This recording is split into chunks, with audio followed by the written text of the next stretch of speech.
So welcome to The Real Build. I am your host, Bill Reiman, your broker builder. I hope everyone's holidays were amazing to start off. And we are back with a special guest coming from Calgary, Alberta, Canada. He's the owner of Timber Peak Construction, where he's built everything from major commercial jobs to green building practice, home building, general contracting, modular homes, prefab, industrial, and to any size renovation. He's done it all in construction. He recently joined one of the largest financial groups, WFG, World Financial Group, where their mission is to give people from all backgrounds the power to become financial service business owners so that every family can access financial knowledge, products, and resources to prepare for a better future. Their mission statement for their company is "No Family Left Behind." Rob Trampuh, welcome to The Real Build. How you doing today? Oh, fantastic, Bill. Love the intro, bro. Love the energy. You're doing a lot, the man. intro. You're No, doing it's a good, lot, man. and I that's love awesome. Yeah, and then it. we're gonna get into what you're doing. You're doing some big things, man. Dive right in. Happy to have you on. So I always like to get started with everybody. Just, I want to hear about your background. So let's talk about who is Rob Trampuh.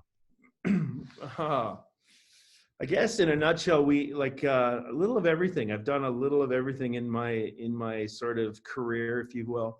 I think I'm year 21 here, as of basically the new year here of business, of being an entrepreneur.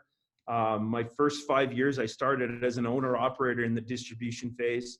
So I got to meet a lot of different people in the area that I was in, which was Smithers, British Columbia, Canada.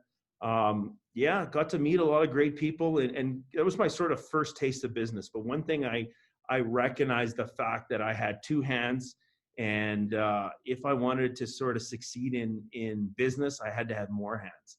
So then I sort of switched to sort of my background, which was a bit of construction. I did a bunch of schooling in electrical and building, and that was sort of my background then. And that was 21 years ago.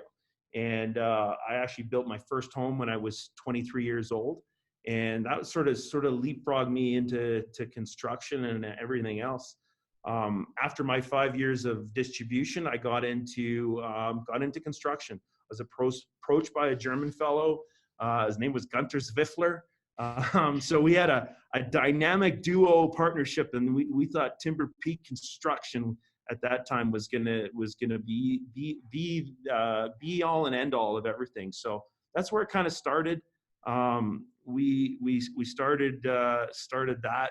That was probably 20 years ago now. So once we got into it, we started in the spec home business. We purchased some properties. He was more the finance guy, and I was the sweat equity of our partnership. And bought a couple lots and started building. It was just me. Hired a couple young guys, and that's where we started.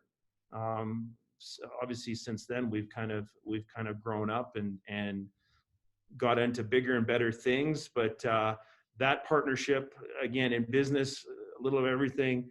That lasted 2 years, and it basically we bought him out, and then the rest was kind of history. It was just us, and we kind of grew year over year, and that's kind of where we went. So yeah, that's kind of me in a nutshell, I guess. Awesome, man. And I mean, let's kind of discuss you a little bit more and how you did get started in construction. Obviously, you just said you built your own house at 22 years old, 23 years old. So, I mean, that right there, was that kind of the igniting you? Is that where you really got interested in the profession? And let's get, what was your reason behind getting into the construction industry? I think my whole reason was I always wanted more. I think at that time I worked at a sawmill at the time. I knew it was kind of a go nowhere job, and I kind of wanted more. And one of the things about having more was labor costs. And as we know, even now, labor costs are a huge part of construction. So I figured out if I could, I was more of a trial and error guy. I kind of learned as I went. It was kind of fall forward, everything from business to construction. That's kind of what I did. How I actually started is I took a 6-month pre-apprentice course in construction. Okay. So that was actually, it was a complete brief overview, everything from foundation to finish, just for my sort of my field advice and everything else. It was something that I thought it was important. So I took that 6-month course. It wasn't what I wanted. It was electrical that actually drew me, but I found out where the money was, and that was at the top, and it didn't matter. Because I actually took a 6-month pre-apprentice electrical course, and that actually just again gave me a brief overview of everything to do with electrical, but it leapfrogged me into the next level. So that was kind of, and then I just kind of did a lot off with lots of decks, some siding jobs, some window replacements, and it just again leaped forward. And electrical, I always kind of like dealing with electricity and stuff like that, and plumbing, and all the trades are always fascinated me. So it kind of just like I kind of grew into construction, and it was just I like to be the GC on site. That was kind of the deciding factor. Basically, the guy that made all the decisions, and no haste. You have to as a general contractor, you have to make some big decisions sometimes. And I liked it. I enjoyed the stress and the ability to own your own business and work hard when you wanted and find those pockets of time to have free time. And at that time, we had a young family and just kind of grew from there. So, yeah. Well, it's getting into it more too. You having all that experience in all those trades too made you better at it, because and I've talked about this plenty of times, and people that listen to the show too, they hear it, is that there's a lot of people that get into the construction world that don't have a clue what they're doing.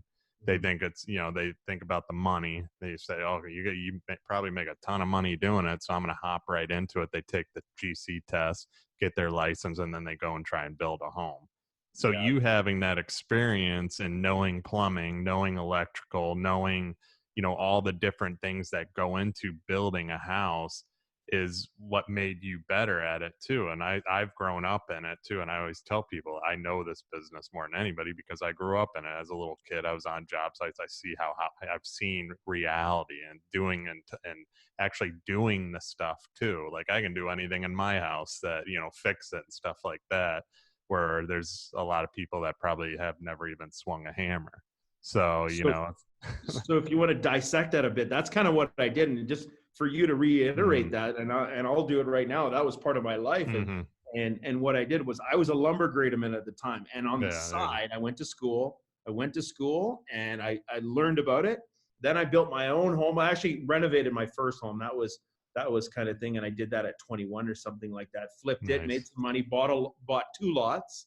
And then I built my very own home by the time I was 23. And I did that all on the side. I didn't do it for anybody else. I did it for me and my family at the time. And it was how I learned. And that was, again, if you want to learn something and do it. And again, you can still do a business or work. Everyone's got payments. If you do it on the side and learn from your mistakes and just sort of move on. And that's exactly how I did it. Well, I've told people too, because I've had people ask me, I want to get into remodels or I want to get into flips or anything. How should I go get my GC license? Well, it's a lot more than just getting your GC license. I say go follow a builder around or work a couple days for a builder for nothing and just say, hey man, I'll help you out around your job sites or whatever. And just kind of learn that way. For even if they pay you minimally, they pay you, but you're doing it a couple days and you're seeing reality. Especially, it's different in all areas, but if you want to get involved in it in your area, it's not something that you can just dive into, because there's so many aspects that go into these homes too, that you build a home, a problem occurs. Are you going to be able to fix that problem or assess the issue or why it's wrong to the customer? You know what I mean? So that's one thing I always bring up to people, because I've had many people, especially doing this show, like I'm thinking about getting a GC license. Well, go get experience too. It's huge, like you did. I want to, if one thing I want somebody to pick up from this call, and that's that 20 years of experience, nobody showed me how to do that. And that was my biggest downfall. a mentor. I needed somebody to guide me, a little bit of leadership. And I would have taken my 20 years of construction and condensed it into 7, is Oh what yeah. my magic number in my head was. So why do 20 years of experience of failing forward and trial and error and keep trying to grow when you can follow under somebody's leadership for 7 years and then grow in the next 3 or 4 astronomically. And Mm-hmm. that's the one big thing once I into the new career I'm in now, is what I wanted was mentorship. Mm-hmm. And that's a big, huge part for me, I think. And where I'm at now, as far as where I was back then, 2 different completely places. And I've learned a lot over Yeah. the years, obviously, but I'm glad you mentioned that. But it's mentorship. And Yeah, that's it's huge. I mean, it's in any business too, but especially in the construction industry, like you just said, if you can confine 20 years of what you had to go through down into, um, combine it down into, 3 years, 4 years, because you're following a guy that's been in the business for 20 years himself and learned everything about the trades and knows everything. Fortunately for me, I grew up in it. My dad's he was in concrete, he's done trim carpentry, he's done plumbing, electrical, he's done it all, but he was a GC, my whole life. So, and I was able to be around him and watch him build houses and learn, because he always made me work as a little kid, whether I was sweeping job sites or digging the ditches. I always was doing something. But you learned from doing all these little experiences too, and it's so huge, especially in what you're doing now with finance and stuff like that. You're learning from people, and you're condensing that real quick. But a lot of people unfortunately don't want to do that. They want to jump right in because they think they're going to make a ton of money, but they end up losing more. that's social media for you. And I know Yeah. Andy Frisella, we're part of Arate, and it sort of Mm-hmm. speaks volumes, right? And that's like Andy's rechanged his whole brand basically now, because he's sick of the social media aspect and how Mm-hmm. people have these beautiful cars, beautiful houses, and they think it's overnight success. Well, no, you put in the time, and again, that's part of growing up, part of the experiences, part of the whole aspect of business, right? Like it's not the learning curve for business is a nice, it's like a hockey stick. Mm-hmm. It's a straight line for a lot of years, and again, you can work 20 hours a day, but Yeah. sometimes maybe it's just not in your cards. But then all of a sudden, boom, it just takes off astronomically. And I'm a direct of that hockey stick curve over 20 years of business, and Mm-hmm. now I don't have to maybe try as hard or work as hard as I once had to, or in the trenches, or get the shovels out, but I was there one time. Yeah. And you gotta be. It's the best thing, man. And 100%. if they're listening to the show, there's your answer right there. What you just said was spot on. So Yeah. let's you've been in the construction industry for, over 20 years. Let's talk about, I brought him up at the beginning in the intro. You've done a ton of different builds and remodels and so on. So what did you do the most out of all those? And let's discuss them a little bit in a little detail. Well, I think for us, I think probably anywhere the the last 6 to 8 years was probably commercial construction, I think, for the Okay. most part.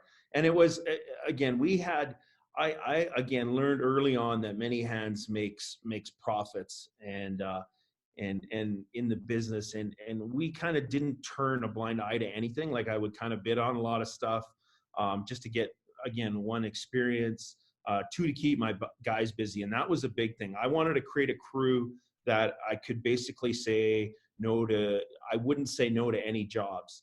And I had like certified painters on staff, drywallers, concrete guys, framers, roofers. We had a couple journeyman roofers on our team.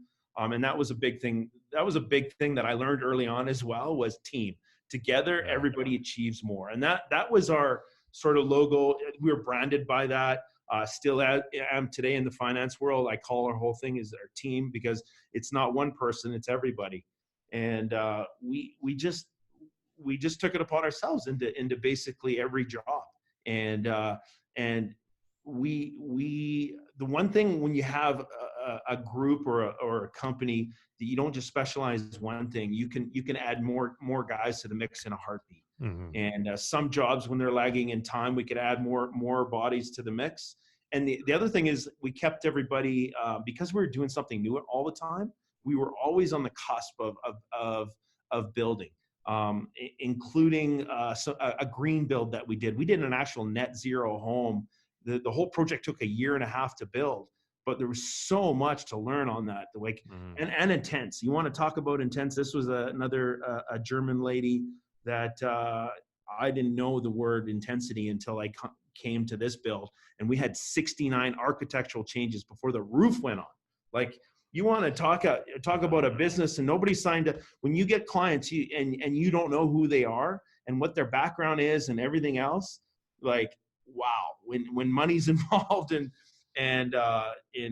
you're trying to build a business and a career, and you have that many changes. Like, I think Christmas Eve 10 years ago, I was called to the site for something to have a look at these windows and how they weren't in properly, this and that. And then again, if I said no, maybe she would have found a different contractor.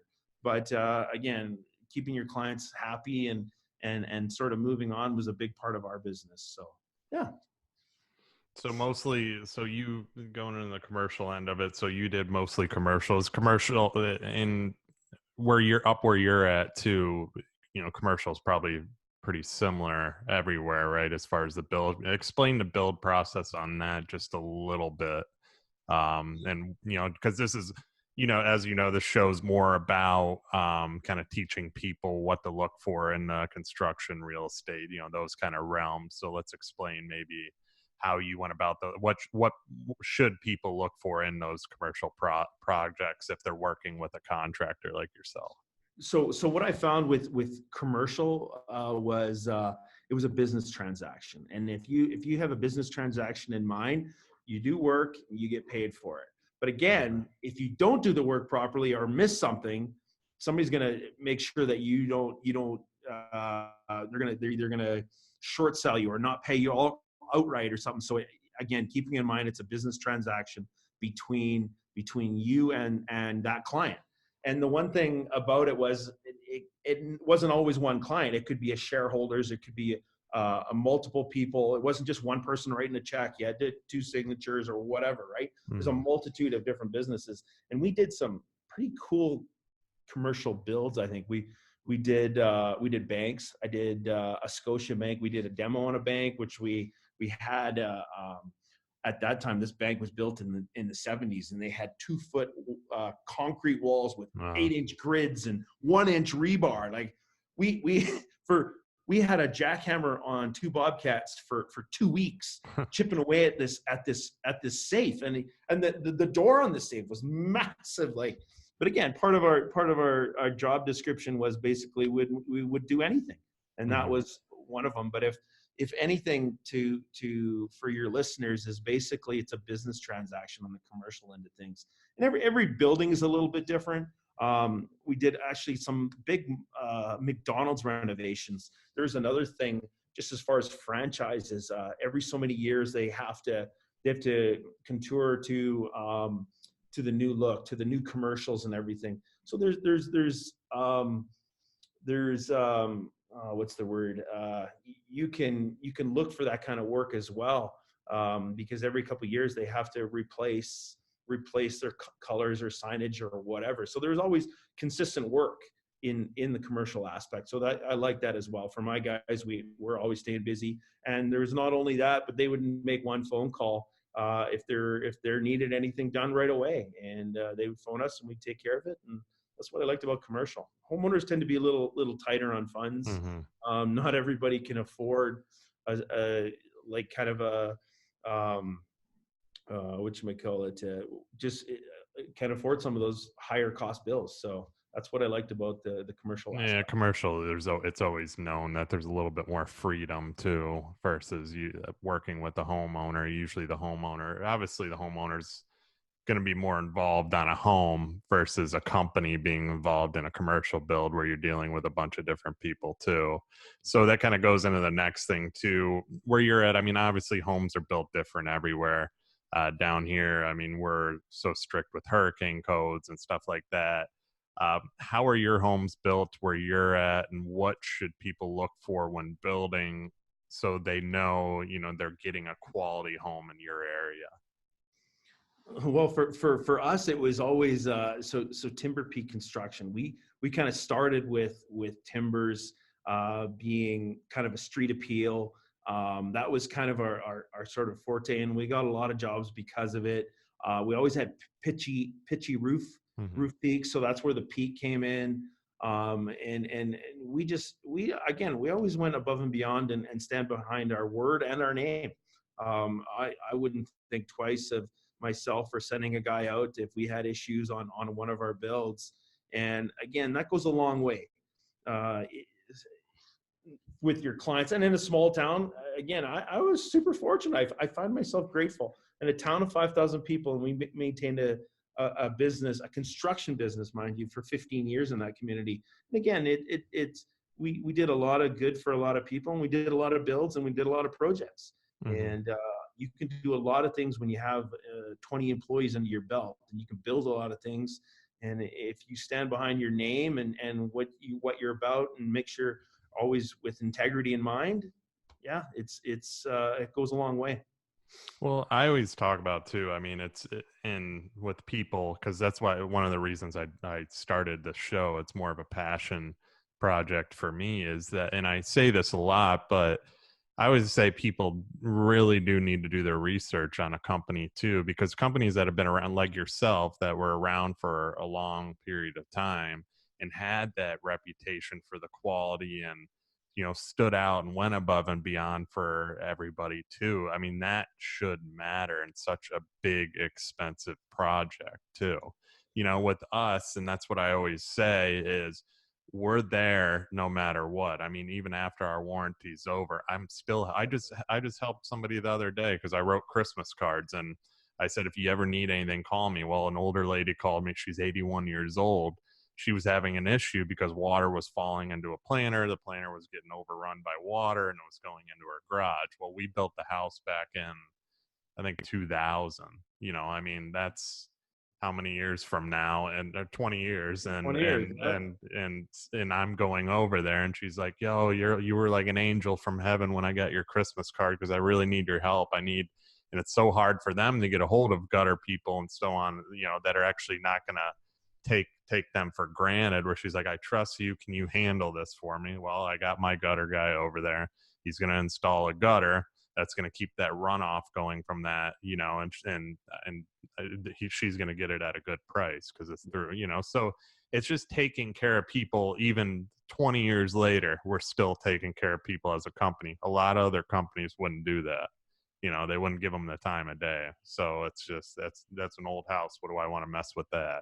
It starts at the beginning though, Bill, Mm-hmm. because your dad probably started it, and the Mm-hmm. generation sort of take over, and that's no different than in my business now. I'm pretty vocal as far as saying, hey, you know what?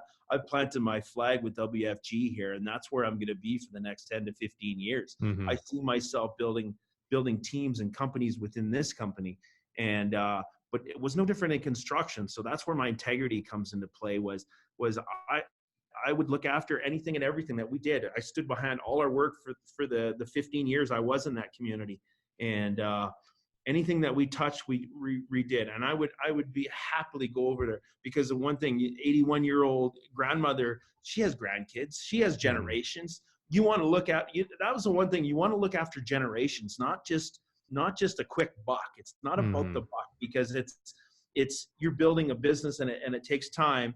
And if you can keep your set of clients and keep that retention happy, keep those clients happy for generations, that book of business won't go away, right? Like it's Mm-hmm. this business 101. Like if you keep those those clients happy and over a set amount of time, and maybe you didn't make any money on the thing, but you know what? Maybe that one person knows somebody else that could keep you busy for the next 20 years or whatever, right? So Well, it's spot on. I mean, I got a guy too, and I brought this one up where he had a plumbing issue, and we took care of it at our own cost because it should have not have happened. He was 4 years out of his warranty, and it should have, and it was something that should have not have happened. It wasn't caused by him. It was caused by the plumber that put something in for us. So we yeah. took full responsibility. A lot of builders, pretty much majority of them, would have said, "You're out of warranty. Sorry."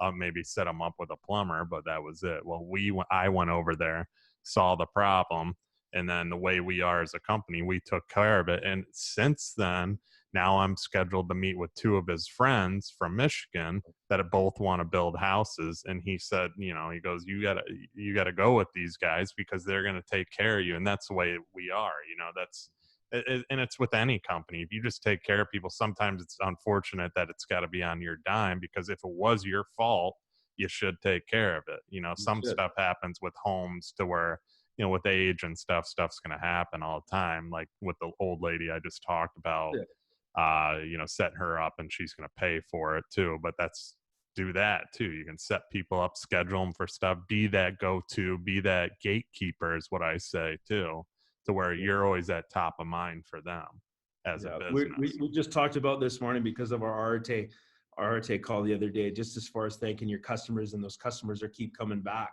You're always at a point of contact. If again, a couple tips, you thank them, or you wish them a happy birthday, or you wish them a Merry Christmas, handwritten cards, all the little stuff. And where you're the point of contact. If you do have an issue, boom, they're going to give you a call. If they constantly know you're in the game, right?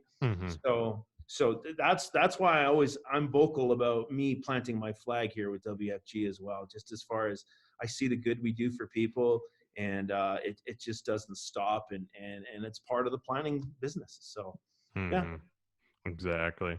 So moving along here, going to the next topic. So what are some of the trends that you saw in your area up there, as far as building? I mean, they're different everywhere, but a lot of them are kind of getting to the same now too. So just so people that are looking to build, what's going on as far as in the building world where you're at? Yeah, as far as the building, we're in northern BC, so it was always tighter homes. Okay. Basically super airtight, more insulation than ever before. A lot of cladding on the outside with 2-inch rigid insulation. Was always makes it airtight. You get that air vapor barrier. That's big in this climate where we don't know whether every day is different here. Is we get everything from -20 one day to +5 or 6 the next day. So that's got to be the biggest trend, is just everything's more efficient, more airtight than ever before.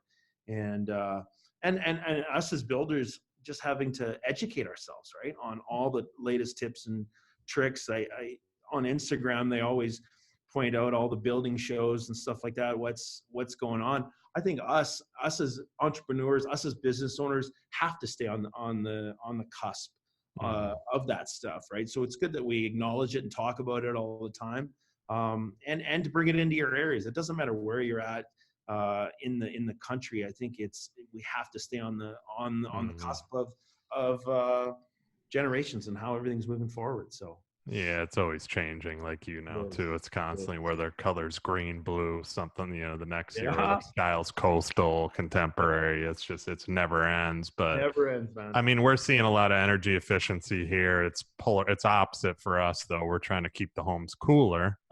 So yeah, we're sealing everything with spray foam insulation, low E windows and doors. It's everything, so everything is tight, but they're trying to make it more energy efficient, so your electric's not running like crazy here too. So with the AC, same thing in the winter here, right? We've got the low E for again heat loss within the home and stuff like. We're trying to keep it inside, where you guys are trying to keep it outside, right? yeah, So just inverting the home. That's all that's going on. We're probably using a lot of the same techniques as far as building.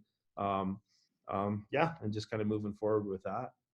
Cool. So, what areas are you focusing on when building homes? You said that each one of your projects offers the Timber Peak flare in each and every one. So, what is that? What do you mean by the Timber Peak flare? Well, again, just trying to go above and beyond. Like, people can cut corners as far as caulking joints and end damming on flashings on windows, doing Certain insulation. proper insulation on the outside, spray foaming instead of chinking, regular flex bats of insulation. There's so many different ways you can sort of cut corners, but I find that as we're sort of evolving and we're not cutting corners and stuff like that, and people are, it kind of just leaves the rest of the builders in the dust. Mm-hmm. And that's why we stayed in business for so many years and employed so many people over those years. And it was because of just a little bit extra. And it was not always about the money. It was about making a little bit energy efficient and something or other that your clients would always remember, right? Mm-hmm. So Well, it's hard to explain that kind of stuff to the customer, that when they go, and I've had it here too, where they go into a builder and they're like, well, this builder's at let's say, just an example, $300 a square foot yeah, versus if we're at 400 a foot. Well, why is there such a big gap? Well, there is a lot of corners being cut and a lot of builder grade material being used to get them to that price. I mean, their margins aren't probably good either, but as far as what they're doing, but there's so many ways that they can cut down the cost behind the walls too, that these people don't see or know or understand. And that's what I try to explain. And when I'm going through one of our houses, I'm making them touch the cabinets, I'm knocking on the doors, I'm pointing out even hinges. Like, we swap out our hinges because a lot of these builders leave like little things. I tell people, I go, look at their hinges on their interior doors. They're probably construction grade and still have the paint on them from the painters when they yeah, sprayed the doors. Little things like that we change out. Just look at all these little things, and a lot of people don't. It's unfortunate, but that's yeah. where this comes in to teach them. And being available, right? Like, what, a year down the road, if you Hmm. start having some drywall screws Yeah, pop and stuff like that, who's going to fix that? Who, yeah. like, the half-ass builder won't go back. Hmm. He already made his margins, and there's no way that he's going to come back and look after his client until they go after warranty and everything else. But if you're available and you're in the area and you're still doing good in your community, and you're going to go back there and fix that drywall pop, and Hmm. that's, again, it's no fun. You don't make any money obviously to do it, but it's keeping that client happy, right? And that's the bottom line. Well, I've even talked to my roofer, for example. I mean, he foams down all our roof tile and stuff like that versus some of these cheaper builders that are screwing them down. Well, he was even explaining to one of my customers too why he warranties our roofs longer versus your track home or builder grade cheaper builder, that they'll screw them down, and then over time those screws will either rust or something. Then they don't warranty the roof that long because they know over time something's going to happen too, and Yeah. then they're using different material on the roof too. So I mean, that's why you get into these differences, because there's so many things that go into building a home that are adding cost to we're doing it with the better product, like using wood for our baseboards because of the moisture here down in Florida versus the guy that's using MDF, Yeah. that's going to swell up. Yeah. So wood costs a lot Money. more. So Yeah. it's just the differences too. And it's hard. That's why I'm doing this too, to point it out, even though I point out at our homes too, but unfortunately I can't get in front of everybody. This is a way to try and do that, It's but a good way. I like it. I call it cross merchandising, because hmm there's every business, as much as they're different, they're a lot the same as well, right? And it's about pointing those little things, those little details out. Like, hmm even like the business I'm in right now, like, I'm still trying to figure out how you make insurance sexy. Like, there's just no way to put a big bow tie on it or anything else, or deliver the policy or whatever, right? Like, I haven't figured that out yet. And the biggest change that I found, same thing, from one industry to the other, is in construction. I had a portfolio. Hey, you know what, Rob? What have you done? What have you built? Well, hey, I've built all these homes. You can go in. We can go talk to homeowners. In my industry now, it's completely different. It's a referral business now. Now it's hmm like, how do I make things a little differently now? And it's because every policy is you can't win on the dime, but I know I have to think a little bit more, just as far as business is concerned, to be added value to that client just a little bit more than the next person, right? hmm So hmm again, that's a learning curve. It's a learning curve. Yeah, exactly. You should listen. I did actually one of my podcasts I did with Tyler Jack Harris. He does life insurance, and he kind of said something similar where, he's like, insurance isn't sexy. I mean, it's a hard thing to sell, but I think he did 8,000 life insurance policies in 3 years, and he figured out a way to sell it, but he sells it the right way, and he does everything the right way too. So that was an experience hearing Again, from him. if you do it the right way, it doesn't matter Hmm. what business you're in. That's where the generations and the longevity come into play. Yeah. You're Yeah. trying to cut corners. Anytime you cut corners, that's when you're shorting your life cycle. Spot So on. yeah. Exactly. So what were some things people should know before getting involved with a builder or remodeler in your area, and what should they look for? Basically, it's research. It's up to the homeowner to Hmm. do the research and a lot of word of mouth, like getting out there and just sort of talking to people. The one thing I guess you got to figure out early on is whether you want a general contractor to sort of do your job, or you want maybe the weekender to possibly do the job. And Hmm. a lot of the times you do get, us as GCs do get outbid, but it's because of the weekender came through and underbid you. And I always think that like research plays a big part in picking a builder, picking a homeowner, and stuff like that. So in any area of the country, they definitely have to do their homework and go out and talk and network and sort of feel out the business and what the project you're actually doing. Is it a full home remodel? Is it an insurance job? Is it a new build? Everybody has different fortes in the business they're in. So research is key for anybody looking for a project or a builder in any area. So Yeah, that's what I always say too. Don't just look at online reviews and stuff too. Actually call past customers to ask that builder, for a list of I mean 10 customers, just at a random, because I mean if you can't get 10 customers that speak highly, come on, you shouldn't be, or ask around town too. And I mean, even go to the city, that you're in, because a lot of the people in the city have been around for a while and they know who's good and who's not. So, and they'll recommend the guys that have been here for a while for a reason. So, that um, that's your best source of referral, is basically past customers. So mhm, if you look at that as your portfolio, and every single time you go in there, they're a sounding board, right? Like they'll voice all the good things you did for them. So if you maintain good things for people, it's positive, right? and mhm. and and that's a part of building a business. Yeah, So exactly.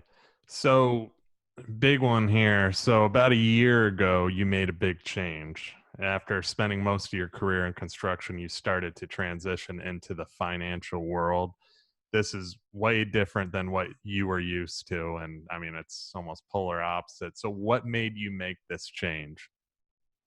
And you, I guess the main reason, or the one sort of sentence, is basically family and friends. okay. It was kind of, I literally, at the height of, well, I guess through my construction, I had upwards of 25 guys at the top end, and that was probably about 7-8 years ago. I had 25 guys, and then last year, same thing. I had anywhere from 20 to 25 guys as well. And I tell you, it was one of the hardest decisions I've had to make in my life, basically leaving a full-fledged business there. And again, all those generations referrals. But I had a life change with regards to the family. Split up with my wife at that time, which was about 5 years ago. And we all kind of went different Mhm. directions. And I maintained living there, maintained the business for the next 4 years. And it came to the point of time it was, could I grow anymore? And personally, I felt that I couldn't. And again, it was a big decision because I was leaving. I was set up already for the next 2 years of home builds and commercial jobs coming up, and it was not a decision I had to make lightly, but I ultimately made it. And I think even now, I think it took me a whole year. Even now, I'm grieving my business a little bit, but every day I'm getting the mentorship I need here, and every day I'm learning a little bit more in my new financial world, and it's just getting me a little more excited.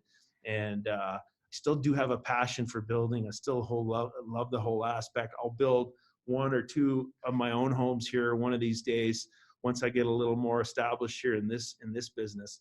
I still love dealing with contractors and that camaraderie. I look at it as, again, as the team. You've got sub trades.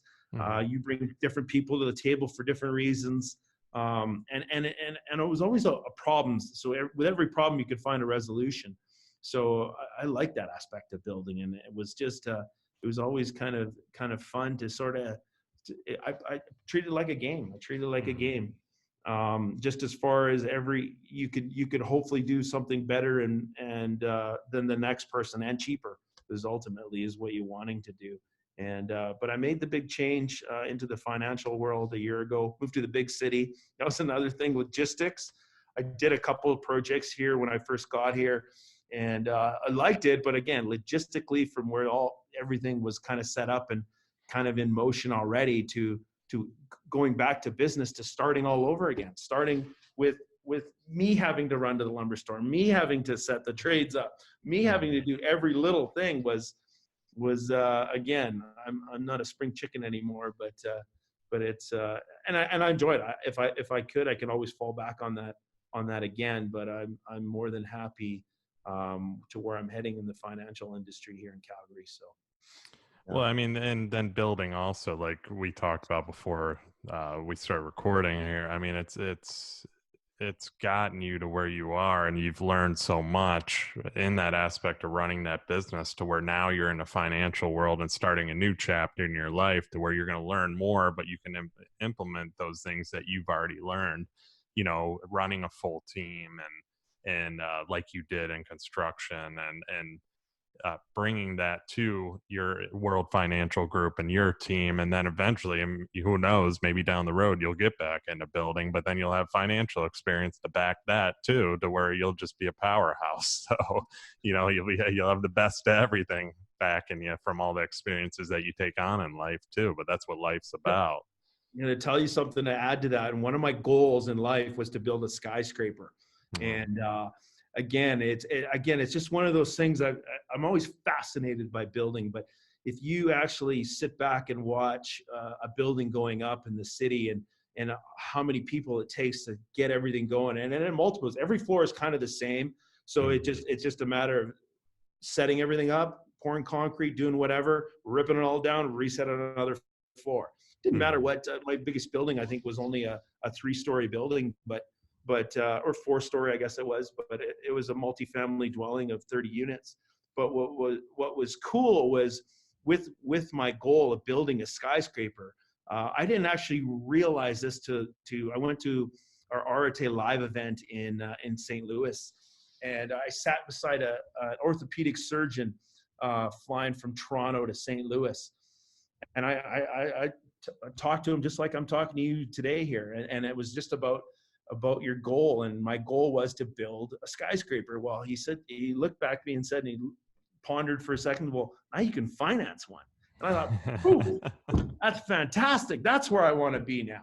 Now I want to be independently financial free, and I can do what I want, and I can build my skyscraper Mhm. now. But I can finance it even better. So that was That's kind of, awesome. yeah, that's what I thought. I thought so too. It was kind of an aha moment, and I still talk to that gentleman every so often, like a great dude, and he actually made me see the light.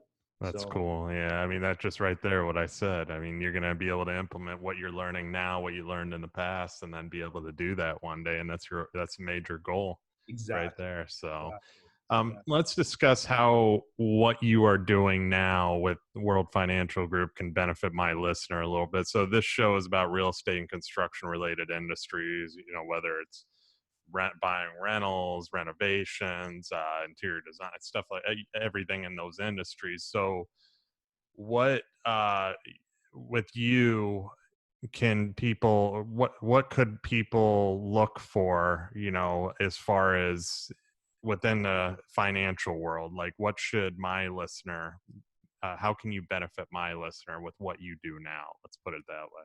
No, it's a good question, and I thought about this one, and I think we're an independent broker is what we Hmm. are. So we do everything from finance to insurance to mortgages here in Canada. I don't think we do Okay. that in the States. but here in Canada, we can do mortgages as well. And but the big thing that we do is we look at sort of people's goals and visions, and we kind of help people get those visions and dreams and goals. And like the skyscraper, even if you're 20 years old and you're maybe not there yet, maybe you're wanting to build a home one day, maybe you're wanting to start a family. Hey, you know what? 20, even at 20 years old, we can take your $50 a month and put it into something, an investment to double your money over a set amount of time, to have you money to have a bit of money saved up to when you're ready, right? So one thing we do is we do that. So we basically, in a nutshell, we back engineer what your goals are to have a plan. And even in construction, obviously, when you're looking for builders, you have a plan, you have a blueprint, you have a set of drawings, and hey, you know what? This is what I want to build. How much is it going to cost me? Well, you know what? We do the same thing in finance. Hey, you know what, Rob? I want to be financially free when I'm 65, and I don't want to worry about money. I don't want to work. I want to have a set income of $5,000 a month, and I want to have everything paid for. How do I do it? Well, you know what? I can show you. So the big thing is, like, even in construction, it's just a part of the phase. We're another part of the phase, which is super important, but people don't realize how important it actually is. The other thing that we actually do for families is if there's an issue on the way to get to your financial goal, like if you 1 in 4 people, I think now, are coming down with critical illnesses, which not enough people talk about. Not enough people. You see the ads. What are the ads? The GoFundMe pages. Mm-hmm. I used to look at those a lot differently now because I'm an insurance agent. Well, why weren't you properly prepared? Mm-hmm. Like now, like it's, again, I didn't recognize the fact when I'm construction. So maybe it's just that simple part of me. But now when I see it, I'm just like, oh man, like your house burned down. Well, why weren't you properly insured? Why did you get in an accident with your car? Why weren't you properly insured? Why, like, what happened here? You obviously, somebody didn't touch you enough or speak to you to make sure that you were actually planning. You're planning to get there. So if you relate the two between construction and insurance, there's not a whole pile difference. Mm-hmm. It may be just as far as the plan. You need somebody to show you the plan. You just don't know the plan yet. Maybe everyone has goals. Everyone has goals to get to a nicer car, a nicer house, acreage, whatever your goal may be. But how are you going to get there? If you don't have a plan to get there, it's pretty hard to get your goals, right? Mm-hmm. So that's the one thing I've learned in this business. Again, having a mentor is super important. Only what I've noticed in my experience in the business world. So.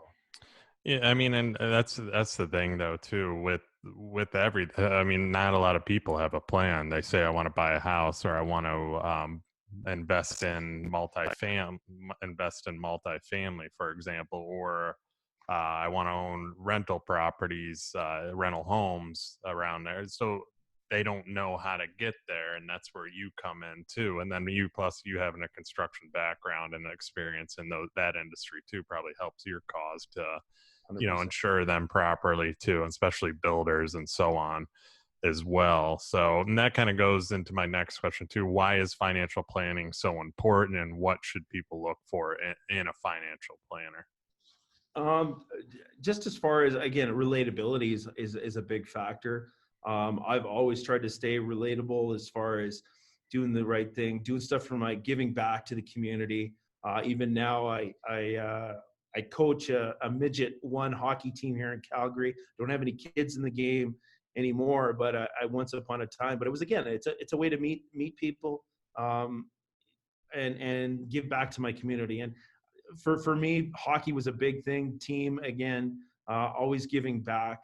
I guess there's no highlight reel for a financial planner. I think if you're relatable to that person, and added value, the one thing that I can give is I have that construction background. I'm happy to go into a basement or look at your roof, or hey, you might need a new hot water tank. I'm happy to come over to your house and look at it.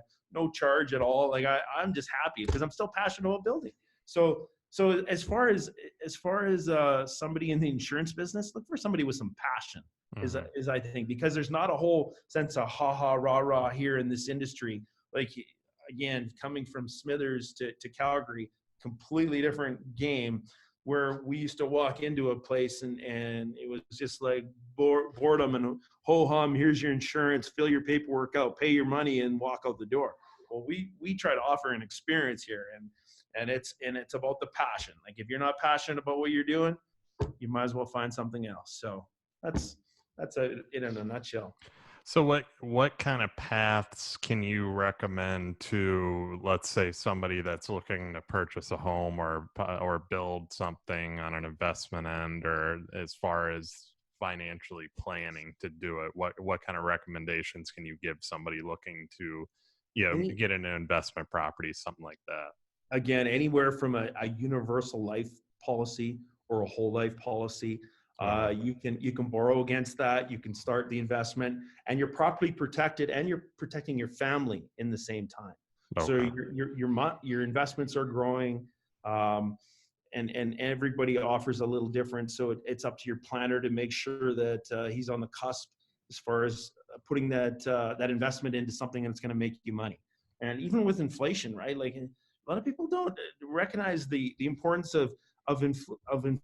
Like, everything costs more. Like, everything's going up 1 to 2% every year. So if your money's not growing, if your money's just sitting in the bank or not doing anything, well, then you're not growing. So, and you're not reaping some of those rewards. But even if you're wanting to buy a home, build a home, purchase a real estate property down the road, you got to make sure your money's growing for you at the same time. So even if that dream's 2, 3, 4, 5 years down the road, you have to start now. Hmm. And it's that's a big thing. And again, your financial planner will help you get there. So So with you guys as financial planners, are you just specializing mostly in insurance related policies? Are you doing also, let's say, let's move their money to an IRA or that kind of transaction? Or are you doing self-directed accounts, or is it mainly just insurance related as far as World Financial Group? yep, no, What do you like, guys do? as far as the banks are concerned, mostly banks do the self-directed stuff. I think we offer our clients access to any of that stuff, so you can actually see what your money's doing for you and stuff Okay. like that. So, but what we always try to do is again, it's a bit of a whole portfolio on how everything runs. But basically, if you have you and you have your money managers, and typically what happens is the banks are in between us. So the banks are in between making money through the money managers as well. But what I always like to say is we bypass the banks. We go straight Okay. to the money managers, and we cut out the middleman, if you say, Gotcha. if you will, to make the extra money. Where that's where the banks are, again, I don't know with the American banks, but I know Canadian banks make billions of dollars every year Hmm. on chargebacks and service charges and interest rates and everything else, right? But they just take your cash, put it into the money managers, and make their 10 to 12%. And Hmm. we bypass those banks and hopefully make you anywhere from 8 to 12%. So it's huge. It is huge. Like, again, if you're not educated in it and you don't know enough about it, find your financial planner or somebody to talk to about this, because it is huge. For the most part, most people go to banks, but banks, they want you to be a client. They want to make that extra percentage off you. But if you're bypassing the banks and going straight to the money managers, where do you think the money is going? If it's in your pocket, it's way better. Hmm. So No, I highly agree because I mean, people put their money in the bank, but they don't know what to do with that money. And I'm big on, with savings accounts and stuff like that. I mean, put it somewhere else because you're barely making anything with it sitting in a savings account. I don't even know what the interest is really anymore because I just hate savings accounts. I mean, make your money work. That's what it's all about. But that is what it's about. and that's what I tell people too, but a lot of people don't do that, and they're just so used to the usual, all right, I'm going to save money in a savings account and just build on that and not touch it for a certain amount of years. But But as you know, you can but make it they grow. don't recognize the fact that the inflation is Yeah. backtracking. Like, it's every Hmm. year 1 to 2%. Hmm. Your car's not going to cost any less. Gasoline's not going to cost any less. Insurance is going to cost any less. So what's your money doing for you in the banks? Like that's, again, if you have a proper financial planner, and again, I'm only a year in the business, I'm still looking for tips and tricks, but I'm well on my way. And I'm, the more and more I talk about it, the more and more I'm passionate about it. And it's opening my eyes. Yeah, It's and definitely, you being in that world now, like I keep repeating and saying, is that you know the real estate end of things too, to where you can benefit that customer on that aspect too, to where a lot of people don't know that, and how they can make their money work in real estate too, because that's one of the biggest avenues people should be putting their money into, because real estate in general, if you look over the past 20 years, it's grown tremendously. I mean, we had our downfalls. I think you guys are having one currently yeah, we are. too. America right now is on a upswing, but still, it's up and down, as you know, no matter where you're at. But real estate seems to always come back to, because everybody needs a roof over their head, pretty much. Definitely. And I want to basically hit the point home with that as well. Real estate, same thing. With saying that, you got to be diversified, right? Hmm. So not all your eggs in one basket. And real estate is a good, solid backing. If you're, even if you're looking after renters, it's a small little business where you actually get somebody else to pay for your mortgage. So it's a critical path. Hmm. And again, it might not seem like a whole bunch, but if you can put together 5, 10, 15, 20 years to pay for that home, well, now, and the growth over the years that piece of property in that home has increased, and if you've maintained it and looked after it and stuff like that, it's a valuable piece of real estate, right? So don't ever like, there's nothing wrong with real estate or the construction end of things, or the finances, just as far as the importance of a plan to get there. Hmm. And as far as that, just to briefly brush on this, if somebody wants to hire a financial planner or company like you know, let's talk about the process. Obviously, they know where to start. They give you a call, so on. So how's that process start from them signing up with you, and then explain that and how people can get comfortable with hiring a financial planner? Sure. Just like in construction or real estate, everybody in our world, and I'm not sure about the other companies out there, but I know as far as WFG, we're kind of all owner operators. So Okay. because we're owner operators, we all tend to do things a little differently than the next Hmm. guy. So again, be comfortable with that person, relatable, somebody to talk to. Most of my clients are my friends, so I'm constantly talking to them and everything. So I'm their point of contact. And the biggest thing I always look for is referrals through those main clients. And the more and more you sort of gain experience, and the more you grow, that's one thing within this company that I love is our personal growth. Like our personal growth here for the World Financial Group is astronomical. Like there's nowhere else that I've seen before where you get the recognition or the opportunity to grow like no tomorrow. We have the ability to build teams, and those teams can go out and build their own book of business, and we just sort of all work together. And Ed Milet's the top of the food chain, and we see him on the internet all the time on social media and stuff like that, and he's living a pretty good lifestyle. So Hmm. I know as far as my mentor, Steve Holbrook, he's on if not every day, every other day, talking to Ed Milet, and he's still getting mentorship. So that's why I love my business and where I'm at, and continuing to grow. So So with the phases in that though, so they sign up with you and then they go to the next process of you sitting down with them, kind of hearing them out on what they're looking for, almost like construction. I mean, we saw they kind of sit down with us, we get a blueprint together. So they're getting a blueprint together with you, basically to build to wherever they want to get to later on, whether it's buying an asset in real estate or having enough money when they're 65 years old to fully retire without any issues and stuff. So you build that plan from start to finish, and kind of that blueprint, of per se to kind of get them where they need to be. And then you have obviously your mentors ahead of you that are there to help you too if needed, and so on, which is nice. And then you guys kind of as a team build that process for that client. Correct?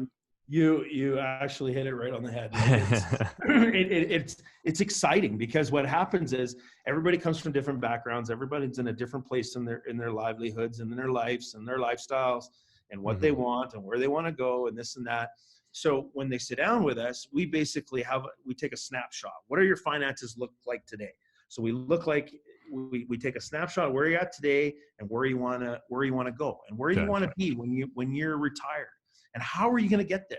So we back engineer that. We make it, we sexy it up, make it look good, and sort of, hey, this is what you need to save per month. And a lot of the times what happens is they don't have enough savings. They're not making enough to sort of value their lifestyle. That maybe they have a bit of credit card debt or whatever.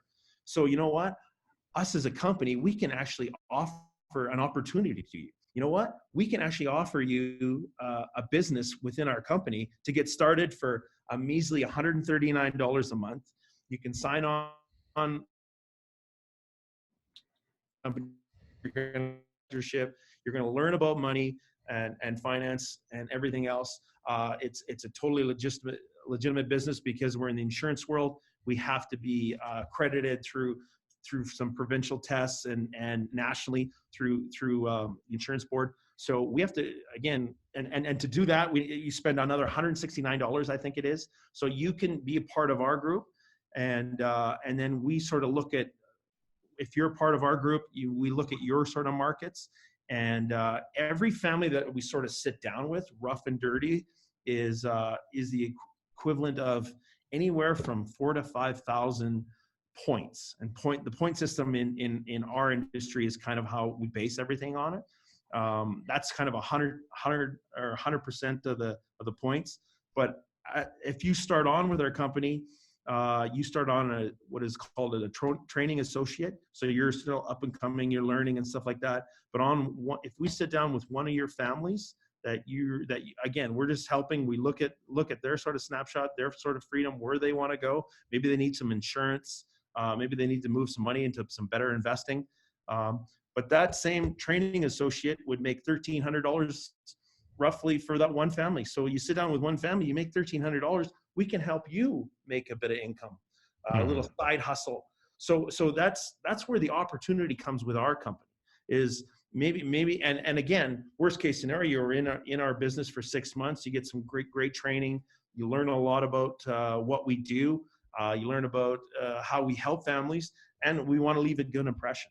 So we're leaving a good impression. And if it's not for you after 6 months, hey, that's okay. That's okay. You can go on your merry day, and that's totally legit. But you know what? We helped you. You learned a little bit about money. You learned the value of money, and you also actually learn how to plan for the next few years by the time you're set to retire when you're 60, 65 years old. So that's why it's so powerful for what we do. We just, again, we need to sit down in front of more families, and it's not always as easy as you think, because the finances are a touchy subject for a lot of families, right? And both north of the border and south of the border with you guys. So it doesn't matter where you're at, but if you're not financially fit, well, hey, you know what? You might need a planner. So. Yeah, no, I love that. It's true though, because I mean, a lot of people are afraid to talk about finances, or just think they can handle it themselves, and they think they're on the right path, but they really aren't, and they'll probably never retire, or they'll never own that home fully, without a mortgage or so on. So that's why where you guys come in, it's so key too, and that's awesome. The banks are trying to keep us in debt too, right? And us as planners, and that's the way I always sort of give my sales pitch as far as the banks are keeping us out of debt. We're trying to get you out of debt. So, and we're trying to make you money. So, and we don't charge you for anything. We only charge if you need an insurance policy in place or anything like that. So it's not like we cost a whole pile of money. You maybe just get some free advice, if anything. So. Yeah, you guys are kind of that helping hand too. I Yeah. mean, if somebody needs their hand held, which most people do financially, they don't know where to go or what to do to get to a process unless they have somebody, our mentor that's done it, that can has the time to teach them. That's where you Yeah. guys come in, which most people don't. Yeah. I don't remember in grade school learning No, anything. no, that's the Right? Like problem. Yeah, that, yeah, that is the problem, right? It is yeah. a problem. And That's another thing we teach, and what I like to teach is on the corporate side, right? Save taxes, make money, but you can still pay less in taxes and still have all the lavish things that you want. So mhm. that's another big component that we do, and that I can offer as well. So Yeah, that whole grade school subject would be, we'd be talking for another hour with that whole thing too, because that drives me crazy. yeah, totally. But I've been asking this question to everybody because it's so important.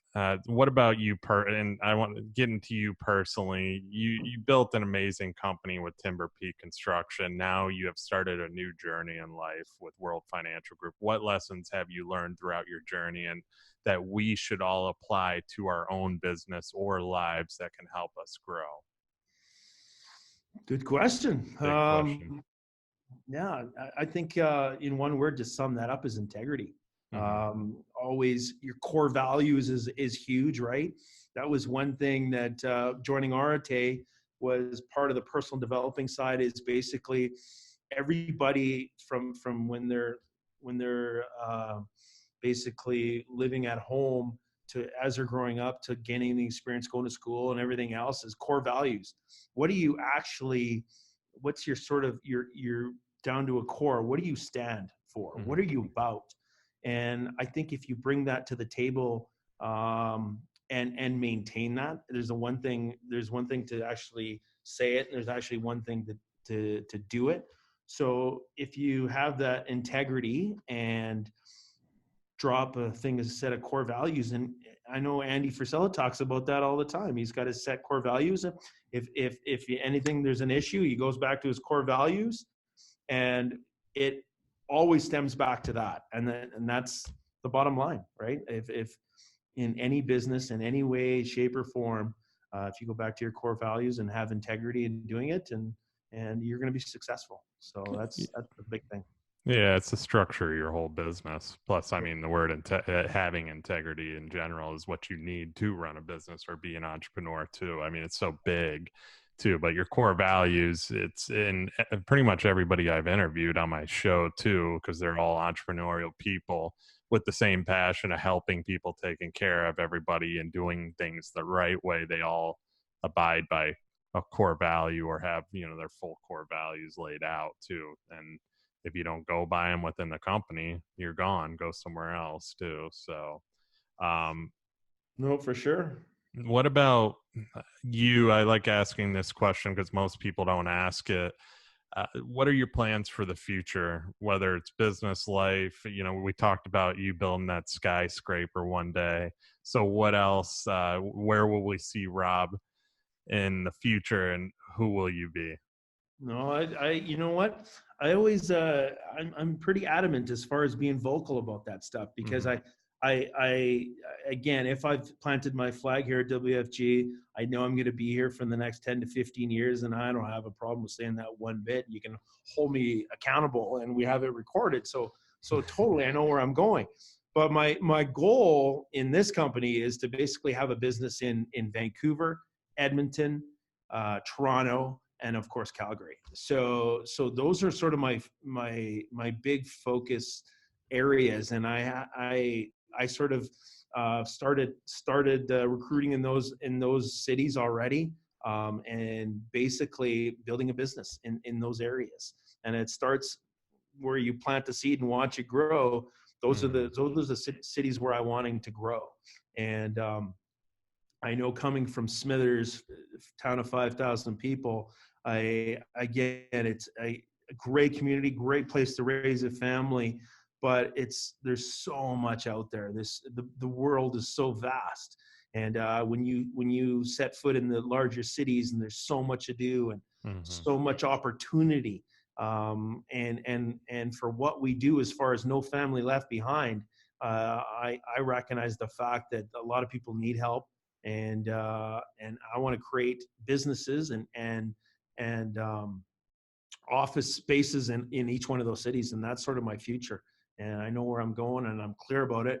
I'm not 100% dialed in on how I'm getting there, but I know I've definitely planted my flag here, and I've touched bases with all those cities, and it's just a matter of time. So. Yeah, I love that. Love that goal too. Because I mean, I come from a similar area that you did too, where it's smaller, not a lot of people, but I have the same vision too, to where I want to go to these bigger cities and expand my, the building company and have our name and our brand out there just like you. And it's all about, like you just said, planting those seeds and watching them grow. It takes time. That's unfortunately what me and you talked about too. There's a lot of impatience out there, but we know that it does take a lot of time, and there's the right way about doing it. And I have no doubt about you being accomplishing that goal, especially after sitting here with you too. So, and final question, I have to ask this to everybody. This is what this show is all about. What exactly do people need to look for when building a home, and why should, or I should also say, when hiring a financial advisor too, and why should they choose Rob Trampuh as their builder or now financial advisor of choice? Oh, what are they? That's Final a tough one. question. As far as I think as a new consumer buying a home, I gotta say, look at the details. Look at the details as far as the builder. Uh, you don't want a one-off. You don't want a one-off builder. You want a builder that's been around for generations or a while, right? Like Mhm. and you know what? It's a big investment to purchase a new home or an older home or anything. And if it is an older home, make sure you do have building friends that can sort of point you in the right direction and talk to you about how much this is going to cost. This is going to cost. Don't make everything open book. Uh, bring a contractor over to have a look. How much is this roof going to cost? What's a new siding plan going to be for this house? How much are window options going to be for this home? Or what's flooring going to cost me in this? And sort of do your homework, do your research prior to those investments. As far as me is concerned, I'm the type of person that I think I'm happy. I'm grateful. I'm super grateful. I know I went through a period of my sort of life where everything was on a down low, and I did a lot of reflecting, and now I just practice gratitude. I think gratitude is a word that's underused. Um, Literally, if you're driving to work or you have a roof on your head, or you turn the taps on, you got water coming through the pipes, I think you should be grateful Mhm. in anything you sort of do. As far as me, as far as financial planning, it's I I I I think it's a notable career. I think it's a path where we can show you how to get to places where maybe you can only dream about right now. So I hope to sort of touch everybody and anybody in any way, shape, or form that I can, and add value. So I have a big thing. Every single relationship that I sort of form is add value. What is the point of just going for beer and wings if you're not adding value or touching base with somebody or connecting? I'm a big networking fan where even if that's the glory of Zoom calling is we can talk from Florida here to Alberta. Doesn't matter. We can connect, and we can Mhm. network, and we can collaborate and talk. But if we can add other people into the network, that to me is sort of the stepping stone or the foundation, if you will, of my business and where I'm going and where I'm heading and everything else. So hopefully I answered You your question. answered it, man. That was knocked it out. Hit it out of the park right there. That was awesome. Yeah, Rob, I appreciate you coming on, man. This has been awesome. Last thing, where can people connect with you or find you? Again, social media is a big thing. I have a LinkedIn page. I have a Facebook page. Same thing, Rob Trampuh. On Instagram, which I'm more notably found on, and it's Timber. My handle is Timber_peak_co. And love to hear messages. Love the hear about this podcast and whatnot, and looking forward to the future, right? There's only one way and it's up. So Love that. appreciate you guys. Yeah, love it, man. I love it. Thank you for coming on, man. It's been a great episode. A lot of great information, and I really do appreciate it. And I'll see you guys on the next episode.